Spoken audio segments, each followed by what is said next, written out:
Mes chers camarades, bien le bonjour. Aujourd'hui, nous allons donc voir comment installer OpenNeptune sur nos Elegoo Neptune 4, 4 Pro, 4 Plus et 4 Max. Donc OpenNeptune, c'est quoi? C'est un firmware alternatif qui vous permettra de libérer un peu plus votre Neptune pour aller un peu plus loin afin de profiter des nouveautés Clipper, etc. Ce que ne permet pas le firmware d'origine. On voit ça tout de suite.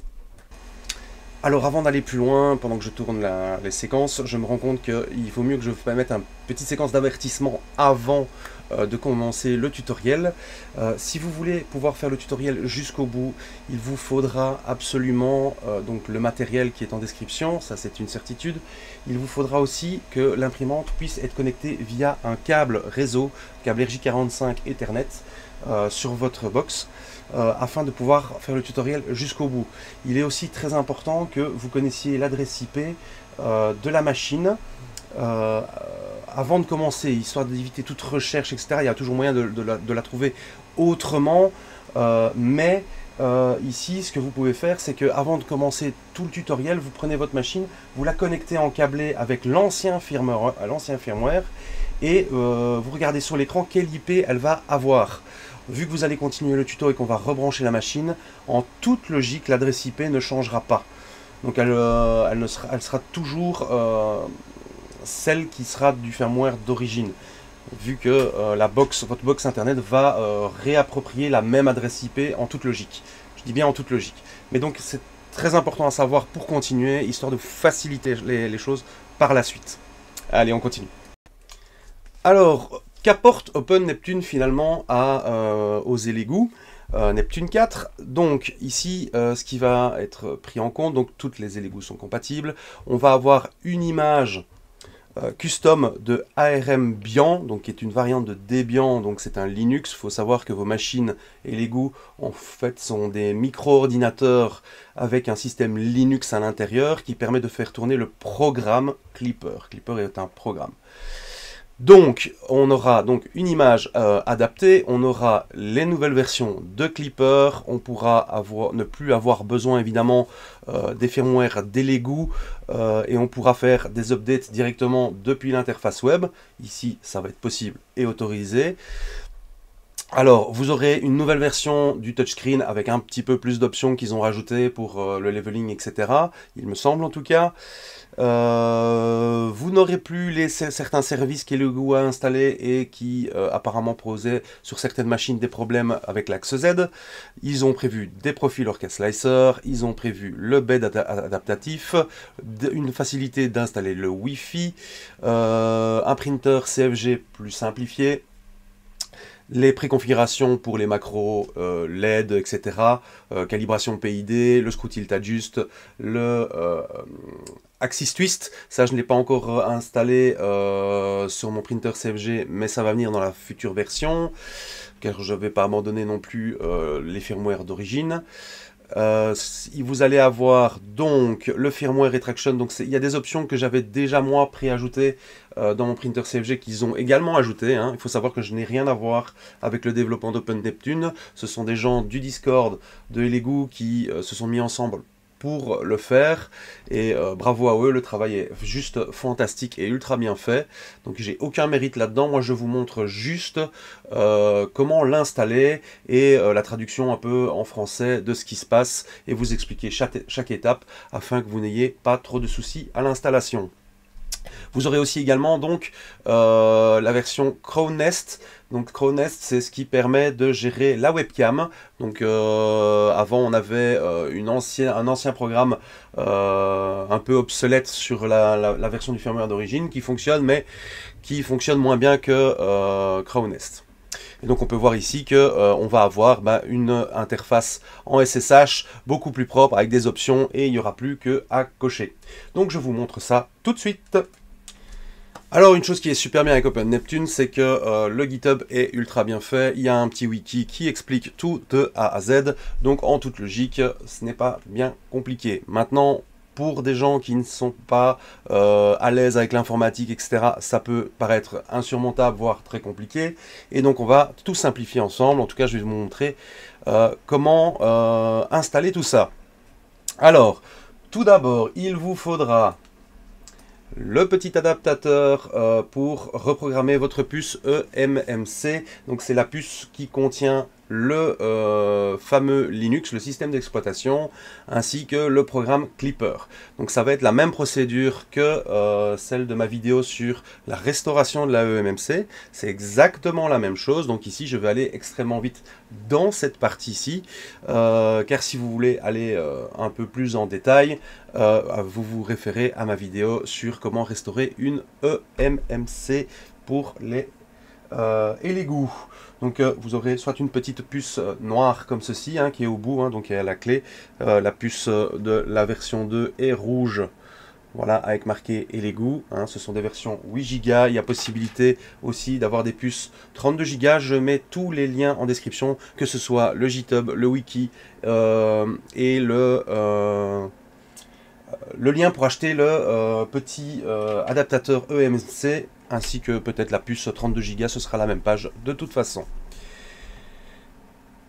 Donc voilà pour la première partie, pour les prérequis. Voilà, il vous faudra les prérequis. Ensuite, pour la suite, nous aurons donc, il faudra donc choisir quelle version d'imprimante vous avez. Il faudra donc vérifier, vu que vous devez quand même démonter la machine pour savoir quelle version vous avez. Pour ce qui est des plus et des max, c'est d'office, il y a une seule image, donc ça c'est très facile. Pour les 4 et 4 Pro, il faudra démonter, voir si vous avez une carte mère version 1 ou version 1.1. Donc ça c'est important parce qu'il y a deux images différentes. Et on peut trouver évidemment ici les images, hein, donc le lien ici encore une fois en description. Voilà, donc on arrive sur la page pour les images. Ici donc on a une version, on a 3 versions que vous voyez ici. Hop, voilà, vous avez les 3 versions et il suffira de choisir la bonne. Un simple clic dessus et vous téléchargez l'image. On se retrouve après le téléchargement. Alors ici, comme pour la restauration de la eMMC, je sais que je me répète, mais bon, voilà. On va utiliser ici Imager. Il conseille d'utiliser d'autres programmes, mais moi j'aime bien Imager. Il est installé sur ma machine, donc je ne vais pas réinstaller un autre programme pour le fun. Donc ici, ce qu'on va faire, c'est qu'on ne prend pas l'option choisir un modèle de Raspberry Pi, vu que ce n'est pas un Raspberry Pi. Nous allons faire choisir l'OS. Nous allons descendre tout en bas et utiliser une image custom, hein, donc la dernière option.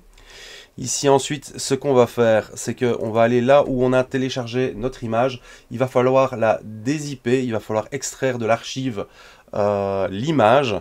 Donc ici, moi pour la 4 Pro, on voit que l'image fait 7 Go 3.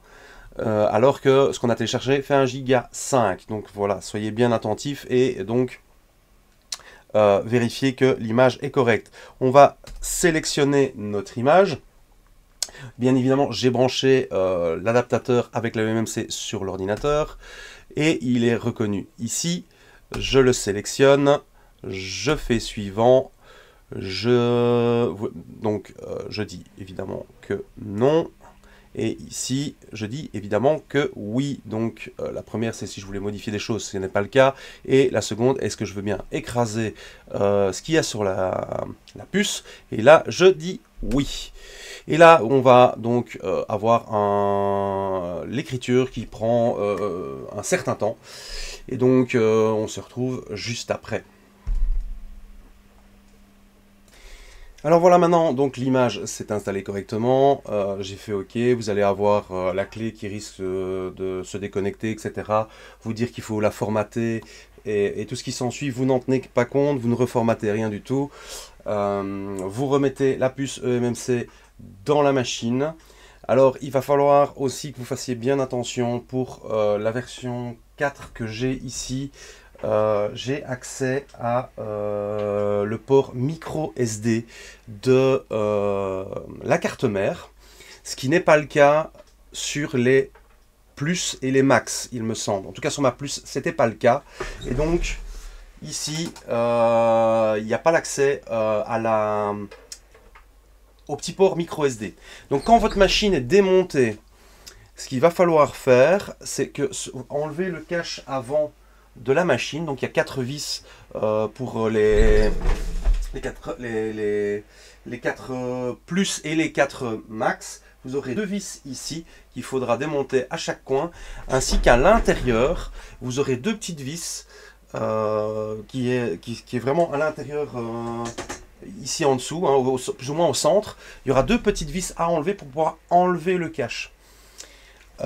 Sachant comme ça, vous pouvez accéder à la micro SD. Moi, ce que j'ai fait, j'ai pris ma Dremel et j'ai juste fait un trou là où il y avait la micro SD. C'était plus facile pour moi. Donc, soit vous le faites, soit vous enlevez juste le cache et vous le remettrez par après. Donc, ne refermez pas trop vite votre machine si vous n'avez pas accès au port micro SD, car on va devoir mettre une micro SD dans la machine. Voilà, donc nous avons réinstallé la puce eMMC dans la machine, on a accès à notre port micro SD, on connaît l'adresse IP de la machine, hein, du moins si vous avez suivi mon premier avertissement de début de vidéo. Donc on va taper dans le petit programme, soit PuTTY, donc un programme SSH, il en existe d'autres, moi j'utilise PuTTY par une vieille habitude. Donc on tape l'adresse IP, on est bien en port 22, on fait Open. On a notre petite fenêtre qui s'ouvre. Voilà, hop. On va taper MKS, Enter. On va taper MakerBase. Donc M-A-K-E-R-B-A-S-E. Le mot de passe ne s'affiche pas à l'écran, c'est absolument normal. Vous appuyez sur Enter. Et en toute logique, nous sommes enfin connectés à notre Neptune. Donc l'écran ne fonctionne pas, il tourne avec le logo et l'égout en boucle, c'est normal, ça va se régler par la suite. Allez, on continue. Alors ici, donc dans le wiki, il nous demande, une fois qu'on a notre accès à notre machine, la configuration du Wi-Fi. Hein, donc c'est une simple commande qui est ici, donc sudo nmtui. Hop, voilà, je fais un copier, je vais sur mon PuTTY.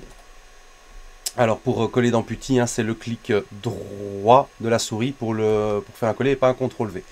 Alors, hop, on fait ça, on remarque MakerBase. Moi, le souci ici, c'est que je ne vais pas aller plus loin dans le tutoriel. Vous allez pouvoir faire des édits de connexion ou des actives connexions, etc. Donc là, vous allez voir vos Wi-Fi et tout ce qui s'ensuit. Moi ici, vu que c'est sur la Neptune 4, j'ai pas le Wi-Fi, donc il vous faudra une clé USB Wi-Fi.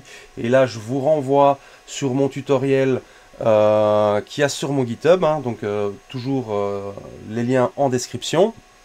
Mais donc, vous allez pouvoir configurer votre Wi-Fi et histoire de pouvoir continuer en redéplaçant la machine et ne plus avoir besoin du câble. Attention qu'une fois que vous serez connecté au Wi-Fi, vous n'aurez plus la même IP, car c'est une carte réseau différente et donc ce ne sera plus la même IP. On va ensuite recontinuer ou ici dans le tutoriel, hop, voilà. Et alors donc pour le Wi-Fi, si jamais tout est expliqué ici, hein, donc il n'y a aucun problème, il suffit de suivre. Ok, c'est en anglais. Si vous avez Google Chrome comme moi, etc., vous faites un clic droit, traduire en français et ça se traduira. Donc il n'y a pas de souci. Moi personnellement, je préfère garder les instructions en anglais, mais c'est un choix personnel. Hop, donc ici je vais donc maintenant taper la commande sudo armbian-config. Hop, enter. Voilà, on est dans la configuration de ARMbian et il nous demande donc d'aller dans personnel et dans time zone afin de mettre les bonnes heures, etc. pour pouvoir faire les mises à jour. Donc ici, moi, je vais sélectionner Europe et je vais sélectionner Bruxelles. Vous pouvez, pour les Français, etc., sélectionner Paris. De toute façon, c'est le même fuseau horaire, que ce soit Bruxelles ou Berlin ou Amsterdam ou quoi que ce soit, tant que vous êtes sur le bon fuseau horaire. Hop, moi, je prends Bruxelles. Et nous allons donc faire un back. On revient au menu, on fait Exit et là on redémarre la machine afin que ce soit pris en compte. Et on s'attaque à la suite. Donc là c'est normal, vous avez une déconnexion. Vous attendez environ 2-3 minutes que la machine redémarre. Et on va pouvoir recommencer.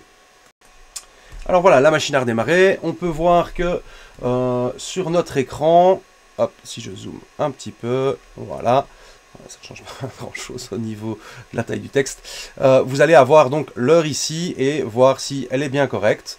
Donc si c'est bien le cas, c'est que ça a fonctionné et que c'est nickel, on peut passer à la suite. Alors, ce qu'on va faire ensuite, c'est qu'on va continuer le tutoriel. Donc, je vous conseille évidemment d'avoir le wiki sur une page afin de pouvoir copier les commandes beaucoup plus facilement. Donc voilà, soit vous faites un clic droit à copier, soit vous faites un CTRL-C. Donc là maintenant, il nous demande d'ouvrir Kio. Hop, voilà, on ouvre Kio, qui lui va nous demander si on veut mettre à jour. Et dans ce cas-ci, évidemment, on peut le mettre à jour. On tape Y et Enter. Et là, on va avoir la mise à jour de Kio, qui donc vient de faire une rapide update. Vous voyez, ça va extrêmement vite. Maintenant que Kio est à jour, on relance la commande. Pour éviter de la retaper ou de la coller, vous faites flèche vers le haut et vous pouvez retaper vos anciennes commandes. Hop, on refait Enter. Et ici, voilà, on arrive sur le menu de chez Kio.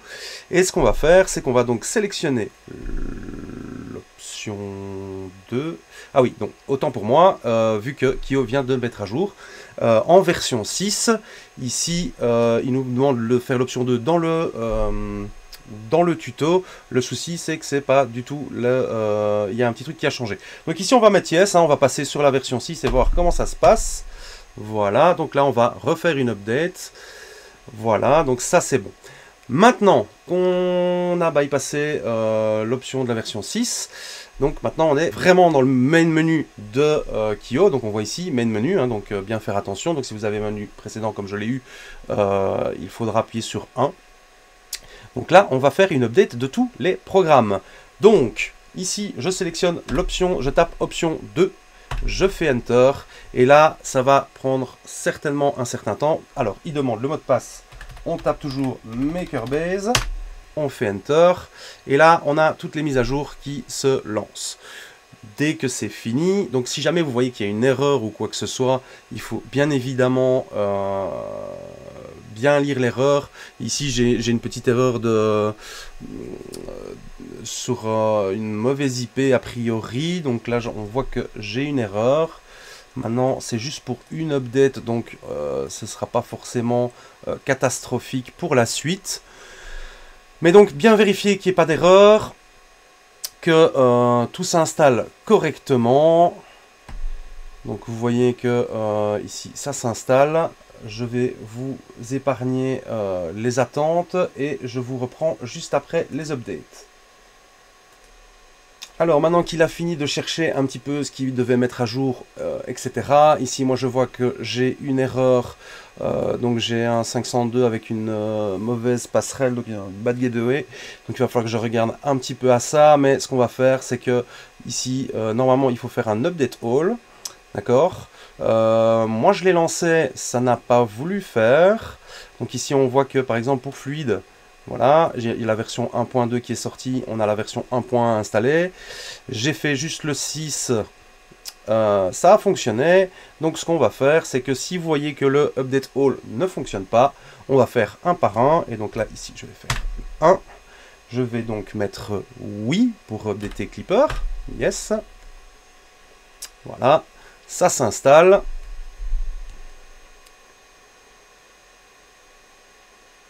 Donc là, on fera un petit peu de débugage, etc. Si jamais, n'hésitez pas à rejoindre le groupe Facebook ou poser vos questions ici en commentaire. Si vous avez d'autres soucis, je me ferai un plaisir de vous aider et d'essayer de trouver des solutions. Donc voilà, ici, donc Clipper est à jour. Donc on peut voir que de jaune, il est passé en vert. On va faire pareil pour Moonraker. D'accord, donc voilà, vu que le all ne fonctionnait pas, ici ce qu'on va faire, c'est qu'on va faire un par un et on va essayer de trouver où il y a un souci. C'est peut-être la version alpha de l'alpha 6, version 6 de Kio qui pose problème aussi. Ça peut être une des raisons. Donc on va tout de suite voir. Donc là, update de Moonraker. Donc Moonraker qui permet de, donc c'est ce qui permet de l'interface web de Clipper. Voilà, on attend. Ça prend un certain temps.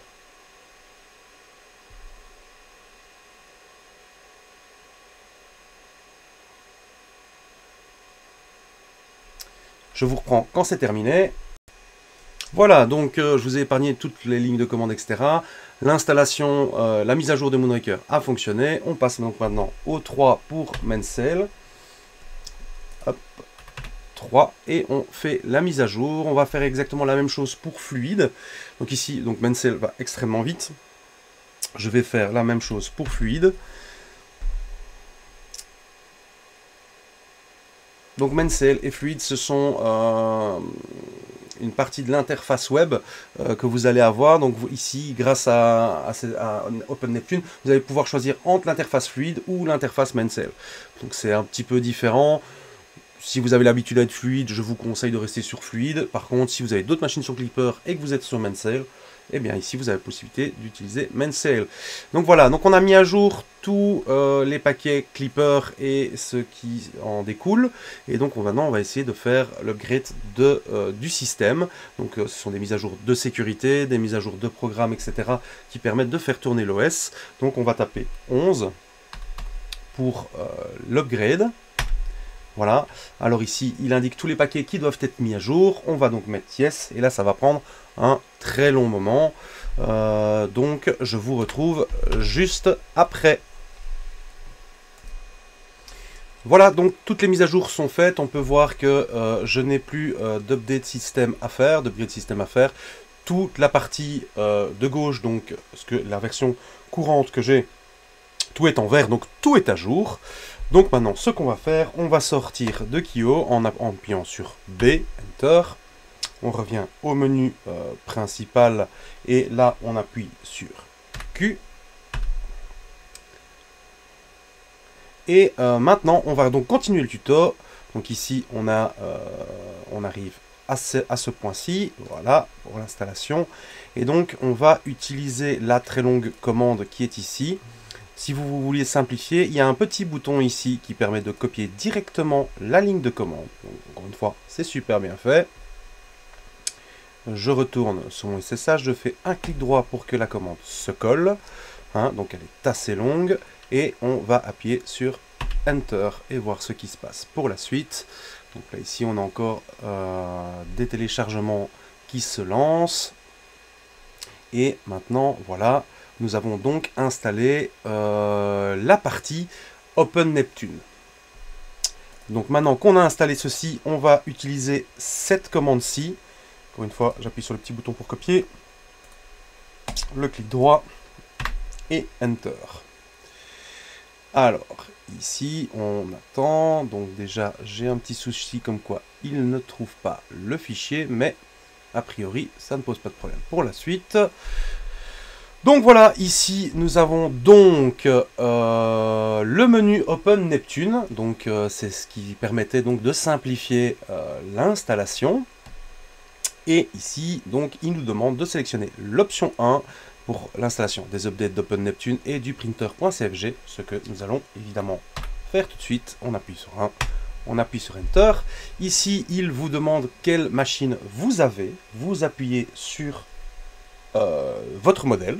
Donc moi ici en l'occurrence 1 pour la Neptune 4.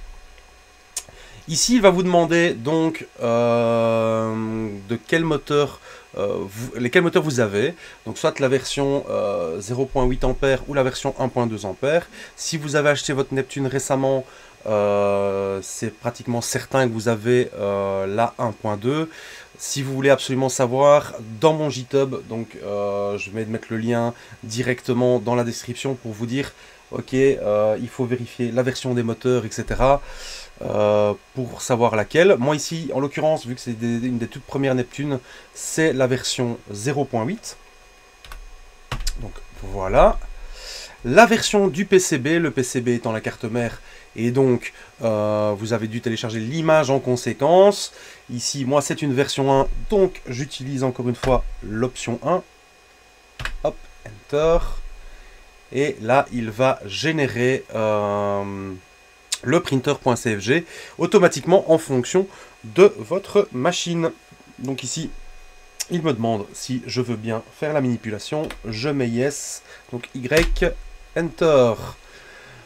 Voilà. Est-ce que je veux continuer à faire les updates? Oui, je veux continuer à faire les updates. Voilà, donc là il vient de créer donc, un backup du printer CFG et il reconfigure avec le bon printer.cfg. Donc voilà, maintenant qu'il a installé le printer.cfg, on arrive donc dans le menu Open Neptune. On peut voir que normalement ici il a indiqué quelle version j'ai choisi. Donc ça c'est déjà une bonne chose. Il n'y a pas eu de problème dans un script ou quoi que ce soit. En suivant la suite du wiki, il nous demande donc de faire l'installation, l'update de Camp, Moonraker, Fluid, etc. On va donc utiliser l'option 2 et faire Enter. Ici, il nous demande de sélectionner ce qu'on veut et donc je vais... Donc là ici, donc c'est par rapport à, il va resetter évidemment toute la configuration, mais vu qu'on est sur une nouvelle installation, il n'y a pas de problème, on met yes. Voilà, et ici, il nous demande donc de faire la mise à jour de tout. Donc 1, hop, Enter. Voilà, voilà, voilà. Donc, tout est installé et donc on va pouvoir passer à la suite. Mais avant de passer à la suite, donc ici, en relisant un peu correctement tout le wiki, on va donc quitter le programme en appuyant sur Q, on retourne là et on doit refaire un sudo reboot pour redémarrer la machine. On se retrouve juste après. Donc là vous allez encore avoir une erreur, il va falloir vous reconnecter en laissant 2-3 minutes à la machine le temps qu'elle redémarre. Donc ce que vous pouvez faire si vous êtes avec Putty comme moi, c'est que après les 2-3 minutes vous faites un clic droit sur la barre du haut et vous faites un restart session et vous allez repartir de plus belle où il va vous demander le login et le mot de passe. Donc voilà, ici on est de nouveau sur toujours en SSH. On va devoir utiliser la commande ici Open Neptune 4. Donc ici vous pouvez faire le copier de toutes les façons que vous voulez. Vous collez la commande. Vous tapez MakerBase pour le mot de passe. On réarrive ici. Et ici, on va utiliser l'option 4. Donc, l'option 4, ça va être pour mettre à jour le MCU de la carte mère. Hein, donc, il y a une partie différente de la carte mère là où il n'y a pas l'OS. Ainsi que générer des fichiers .bin. Donc ici, on va sélectionner donc l'option 4. On va faire Enter. Est-ce qu'on veut faire l'update? On met évidemment oui. Ici, il va nous demander si on veut, qu'est-ce qu'on veut mettre à jour. Ici, dans l'occurrence, on va taper 4 pour tout. Là, ça va démarrer. Voilà, il va compiler les fichiers. Et il va nous demander d'aller sur l'interface web de votre machine. Donc, vous allez taper votre adresse IP et aller dans le menu de configuration. Donc, soit vous arrivez ici directement. Donc, il y a toujours une erreur. C'est tout à fait normal. Ce qu'on va faire, c'est qu'on va aller dans Configure. Et dans Configure, vous allez arriver ici et il y aura une partie firmware. Et là, vous allez télécharger les deux fichiers. Une fois que vous téléchargez le fichier, vous allez peut-être avoir une erreur ici et vous faites enregistrer. Ça vous permettra, enfin, si votre navigateur vous dit que faites attention, le fichier n'est pas sécurisé ou quoi que ce soit, c'est pas très grave. C'est le fichier pour mettre à jour votre carte mère, donc via la micro SD. Donc on va faire enregistrer. On le fait pour les deux fichiers.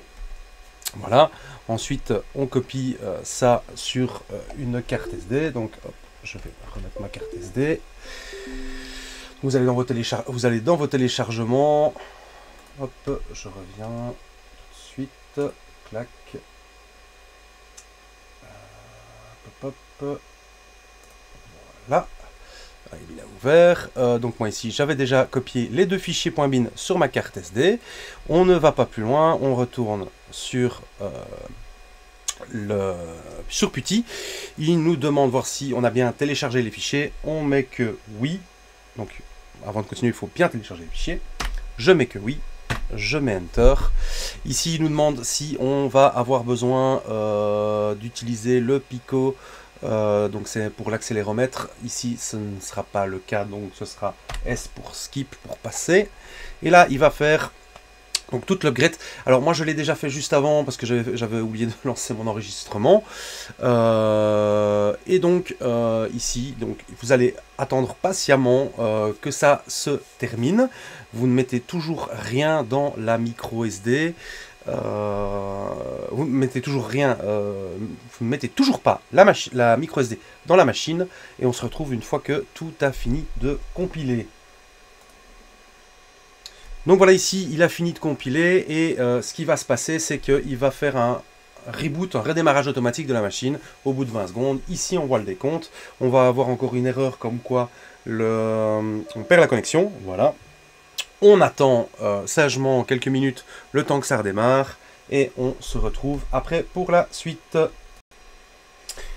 Alors maintenant que la machine a redémarré, on va l'éteindre afin d'insérer la micro SD dans la machine. Donc n'oubliez pas, si vous avez une 4 Plus, 4 Max, il va falloir enlever la face avant, soit vous faites un petit trou à la Dremel, enfin bref, il vous faut un accès à ce port micro SD qui est sur la carte. Ici pour ma Neptune 4, j'ai accès au port, donc je vais déjà de 1 éteindre la machine, et on va insérer la carte SD dans le slot.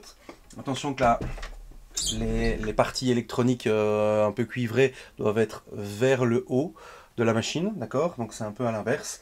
Et ici, ce qu'on va faire, c'est qu'on va allumer et on va attendre que la machine démarre. Alors ce qui va se passer, c'est que les fichiers .bin que vous avez insérés dans la machine vont être installés en dur sur les puces de la carte mère, et une fois que ce sera fait, on va éjecter. Donc on va attendre un petit peu ici pour être sûr et certain que ça démarre. Il suffit d'aller sur l'interface web, de faire se reconnecter. Voilà, on voit que la machine a redémarré. Ok, ici j'ai des erreurs, on va regarder à ça après, mais la machine a redémarré. Et ce qu'on va aller voir, c'est que ici, on est bien une version, voilà, ici la version du MCU, on soit bien en version 12, donc une version 0.12. Donc ça veut dire que logiquement, ça a fonctionné. Donc là, je peux par exemple donc retirer ma carte SD sans éteindre la machine, c'est pas obligatoire. Hop. Je vais donc remettre la SD sur ma machine. Voilà, évidemment vous n'avez pas vu ce que je voulais vous montrer au départ, donc je vais vous le remontrer ici. Vous allez dans configure, alors voilà, hop, voilà ici. Donc on voit ici que le fichier il est devenu .cure. Donc ça veut dire que l'update a fonctionné, d'accord. Donc ici quand vous êtes sur votre interface web, d'accord, on a donc les erreurs, mais c'est pas très grave pour le moment. On va donc dans système. Et dans système, ici, il doit être en version 0.12 ou supérieure, d'accord. Et donc, ça veut dire que ça a fonctionné. On se retrouve pour la suite. Alors ici, afin de donc supprimer l'erreur qui est ici et de pouvoir continuer le tutoriel, vu que c'est une option qui n'est pas indispensable et loin de là. Donc on va aller donc dans l'interface web, vous avez votre erreur, vous allez dans configuration, on va aller dans moonraker.conf, et tout en dessous de moonraker.conf, donc je vous montre, hop, voilà, tout en dessous, vous avez Update Manager Mobile Raker. Ce qu'on va faire, c'est qu'on va sélectionner toute la partie ici, on va la supprimer, sachant que vous avez un backup qui est fait, donc il n'y a pas de souci, on peut récupérer les données, donc il n'y a pas de souci. Donc ici, je vais faire enregistrer et redémarrer. Et en toute logique, nous n'avons donc plus d'erreur. Voilà, c'est magnifique, on n'a plus d'erreur. Et donc on va pouvoir continuer le tutoriel.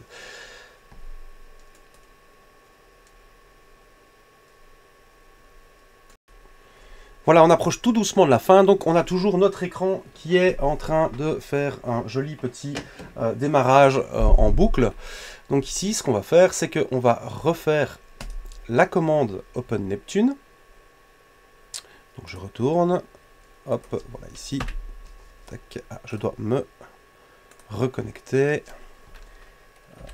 S, Makerbase.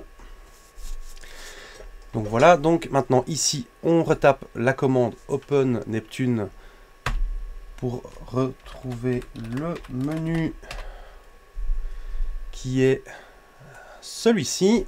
Et nous avons en option 5, c'est ça qui est bien fait, l'installation du nouveau menu du touchscreen.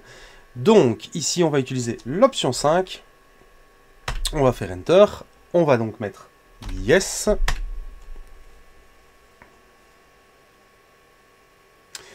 On attend que ça s'installe. Voilà, et donc ici, normalement, si tout se passe bien, on va aller donc dans Settings, About Machine, et on devrait avoir une version 1.2.14, ou alors du moins, si ça n'a pas marché, il faudra donc installer, voilà, c'est ça. Donc si ça ne marche pas avec ceci, c'est que la version de votre écran n'est pas bonne. Il faut télécharger la version 1.2.14 que vous pouvez télécharger ici sur le wiki. Hein, donc vous la téléchargez et par contre il faudra faire l'update en démontant l'écran et en mettant la carte SD dedans. Si vous ne savez pas comment faire, je vous invite à aller voir mon tutoriel sur comment faire une mise à jour des Neptunes. Ça revient exactement au même. Vous prenez la partie où je fais l'update de l'écran. Donc voilà, on se retrouve dès que c'est fini. Donc voilà, Open Neptune est installé. Nous avons l'écran fonctionnel maintenant. Donc une fois que ça a été installé, l'écran est fonctionnel. Nous en sommes où dans le tutoriel? Donc on a évidemment fait le touchscreen. On peut encore faire ici la partie webcam pour réinstaller, mais franchement, normalement, la webcam ici, moi, elle fonctionne. Ok, elle est à l'envers dû à ma configuration. Il suffit d'aller dans Paramètres, webcam. Voilà, je suis ici. Et alors, je retourne de façon verticale. Et normalement, je devrais déjà être mieux. Voilà, voilà, voilà. Qui est fait. Donc ce sera mieux si je la penche vers le plateau. Donc, voilà, c'est impeccable. Nous avons donc la webcam qui est fonctionnelle directement. On peut voir ici que dans les options qu'il y a sur le haut de la... En haut à droite, dans les services, nous avons Crowness qui lui maintenant gère la caméra. On a le display, on a Clipper, on a Mobile Raker et Moonraker. Donc tout est fonctionnel, on n'a plus qu'à partir sur les calibrations. Alors il faut savoir aussi que si vous avez pris une EMC 32 Go, ici il vous faudra donc aller dans l'option 7 et ensuite aller dans l'option 3 pour faire un resize de la partition. Donc ça c'est assez simple. Il y a possibilité d'utiliser main sales, donc ça c'est un choix à vous de voir. Et pour ce qui est de la suite, c'est pour tout ce qui est LED, etc. Ça, limite, on peut en rediscuter en commentaire si jamais vous avez des soucis. Mais au moins, maintenant, vous avez Open Neptune d'installer. Vous avez des nouvelles options qui sont installées ici. Donc, vous pouvez voir que vous avez énormément de macros supplémentaires. Si vous avez déjà mon tuto printer.cmg, pardon, vous aurez déjà évidemment certaines de ces options. Il ne faudra pas oublier de faire les PID pour le bed et pour la buse, comme ça a été fait, comme dans les autres tutos. Nous avons donc pour les lumières, donc ça a l'air de chez moi de très bien fonctionner.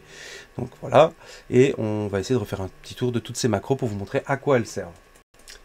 Alors voilà, maintenant qu'on a fini l'installation d'Open Neptune, donc soit vous pouvez arrêter ici le tutoriel et faire vos calibrations parce que vous savez comment faire. Et donc ici, si jamais vous êtes un petit peu perdu, ce que je peux comprendre, ici ce qu'on va faire, c'est que un peu plus bas, vous avez dans le wiki la partie printer, calibration et leveling. On fait clic sur Here et on va voir un petit peu dans quel ordre est-ce qu'il conseille de le faire, et je trouve que c'est un ordre plus que correct. Donc on va d'abord faire le Bed Level Screw Tune, donc le Bed Level Screw Tune qui est ici, d'accord, hein, donc toujours faire un home de tous vos axes avant, d'accord, hein, on voit que la machine travaille. Faites un home de tout. Vous faites le Bed Leveling Screw Tune, donc ça veut dire qu'on va calculer, il va vous dire de combien il faut tourner la roue, les petites roulettes en dessous, afin d'avoir un bon leveling de départ. Alors, pour ce qui est de les Neptune 4 Plus et 4 Max, pardon, il va prendre les 2 points, contrairement à mon printer.cfg. Il va d'abord faire une palpation au-dessus des 2 petites cales qu'il y a au centre du bed. Sachant que vous ne pouvez pas les adapter, hein, même s'il y a une vis en dessous, ça ne va pas pouvoir être adapté. Donc moi, ce que je peux vous conseiller, si vous voulez avoir plus facile à régler le plateau par la suite, ou du moins que tout soit réglable, il existe des petits tampons en silicone comme ceci, qui sont quand même extrêmement rigides, et ce que vous pouvez faire, que ce soit sur n'importe laquelle de vos machines, ça permet de stabiliser, il y a un peu plus de pression, et donc les vis vont moins, voire plus du tout bouger, et donc vous remplacez tous vos ressorts par ces petits tampons en silicone. Je vais mettre aussi un lien dans la description. Donc tous les ressorts sont remplacés par ceci, hein, donc vous enlevez les ressorts et vous mettez ceci.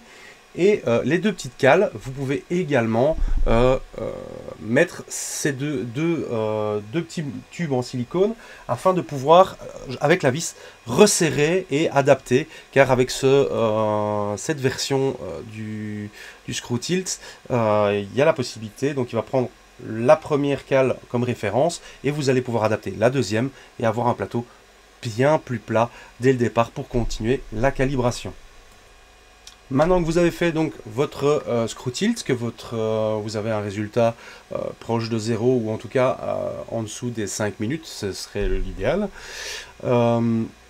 Nous allons passer donc à la deuxième calibration. Je ne vous montre pas évidemment comment faire. Si jamais vous vous référez à mes tutoriels que j'ai fait avant sur le leveling, etc., ça revient au même, donc je ne vais pas remontrer. C'est pas vraiment le but de la vidéo ici. C'est juste pour vous montrer dans quel ordre faire les choses. Donc ici, ils vous ont dit de faire le bed leveling. Vous prenez en compte toutes les parties qui sont ici. Et ensuite, vous faites la calibration du Z-offset. Donc, la calibration du Z-offset, vous allez prendre la petite feuille de papier et vous allez monter, descendre. Hein, donc, ici, je ne sais pas si dans le leveling, voilà ce qui est génial avec le nouveau menu. Donc, hop, vous avez le menu leveling. J'essaie de ne pas avoir trop de... Voilà, leveling, hop. Et vous avez les 3 macros qui sont ici. Les 3 macros sont dans l'ordre. Donc, vous allez commencer par la première, le Screw Tilt Adjust, ensuite le Z-Probe Offset et ensuite le Full Bed Level. Alors, vous les avez en macro ici, d'accord, ce qui veut dire que vous pouvez les faire aussi dans l'ordre, hein, donc le Bed Leveling Screw Tune, ensuite le Calibrate Probe Offset et ensuite ce qui va faire votre Bed Mesh, hein, donc qui va prendre tous les points.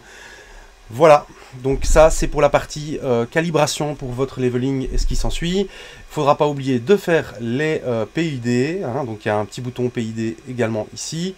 Et alors, si vous avez des problèmes, surtout avec la buse qui frotte et ce genre de choses, une des causes peut venir aussi de votre axe qui est peut-être légèrement tordu, hein, la partie de la tête.